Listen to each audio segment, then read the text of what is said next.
Imagine North America, a vast land unexplored by Europeans, a place of endless forests, towering mountains, and untamed rivers. France had a dream, a big dream. They envisioned a new world where their influence could spread far and wide. They called it New France, a land of opportunity and promise.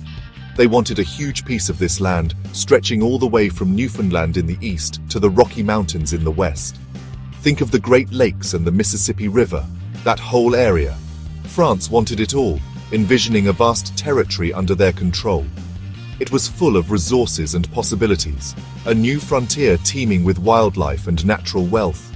French explorers, missionaries, and traders all came looking for fortune and glory. They braved the unknown, driven by dreams of prosperity. They dreamed of a French empire in this new world, a place where their culture and influence could flourish. This dream set the stage for hundreds of years of exploration, as they mapped out new territories and claimed lands, taking advantage of the land, cultivating it, and establishing settlements, and lots of conflict. The struggle for control was fierce and unrelenting.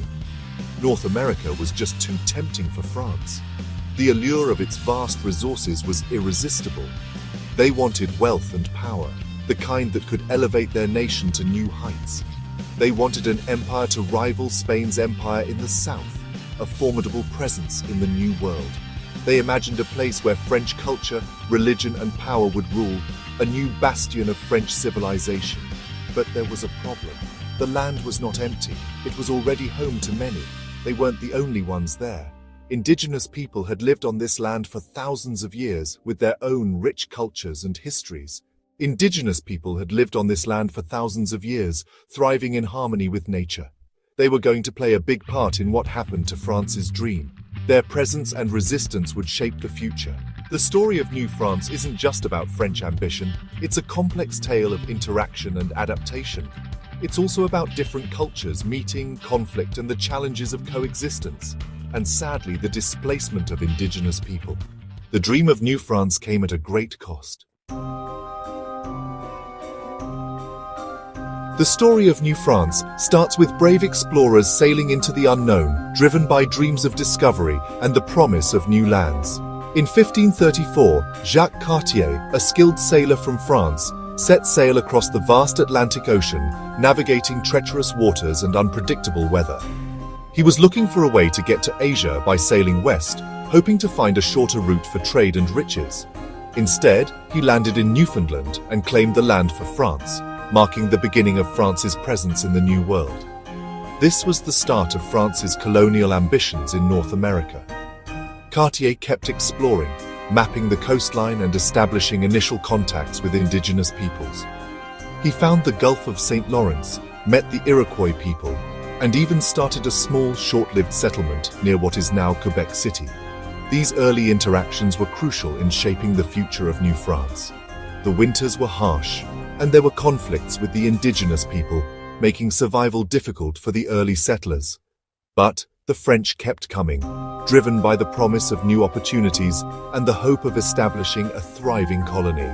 Samuel de Champlain, another determined explorer, played a pivotal role in ensuring France's lasting presence in North America. In 1608, he founded Quebec City, a strategically important spot on the St. Lawrence River, which became the heart of New France. Champlain was a good leader, known for his vision and ability to inspire and organize the settlers.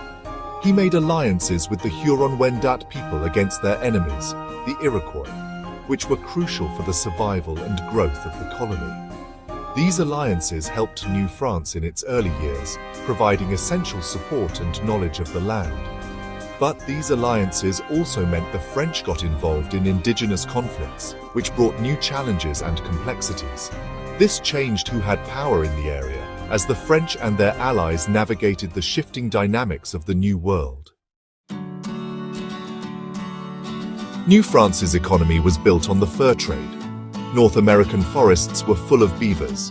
Europeans loved beaver fur. It was warm and luxurious. French fur traders called coureurs des bois traveled deep into the wilderness.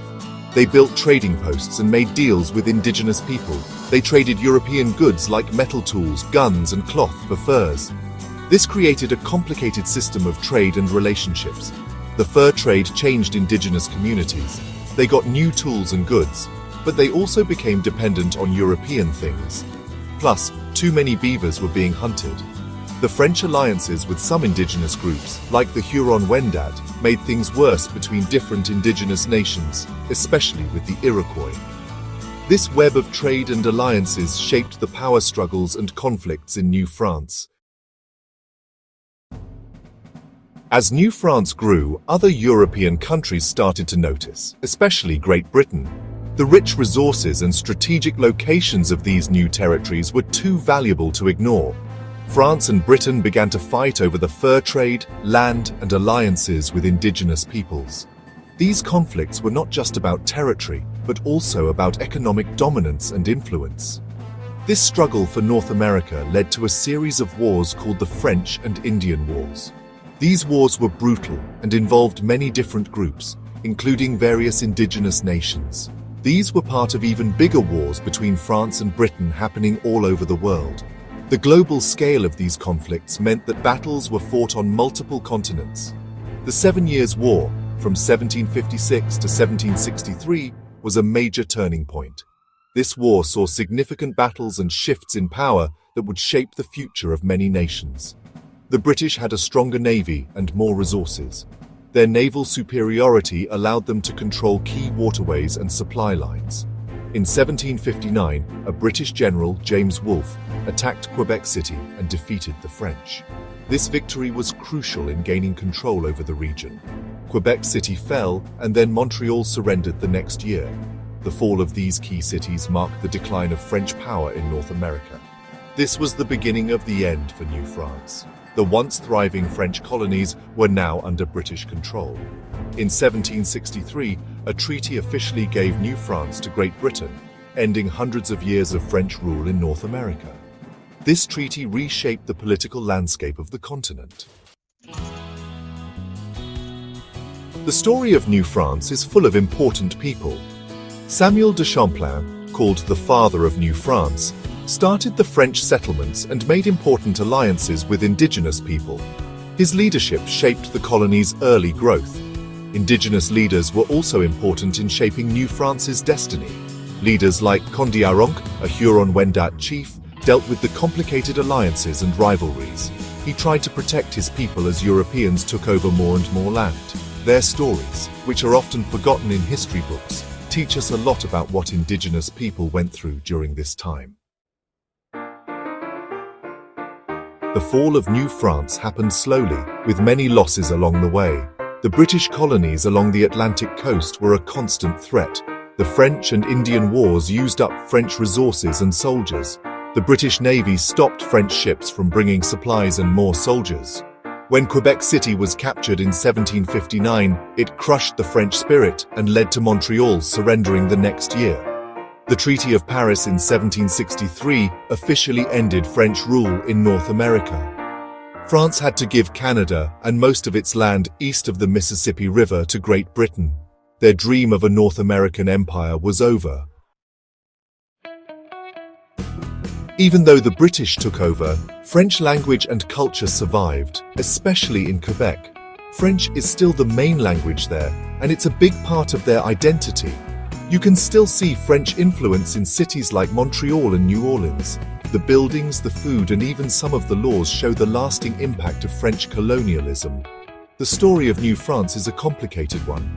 It's about exploration, taking advantage of the land, conflict, and different cultures meeting. It reminds us that humans have big ambitions, that colonialism can be devastating, and that indigenous cultures are strong and can survive even through very hard times. Learning about New France helps us understand how North America became what it is today.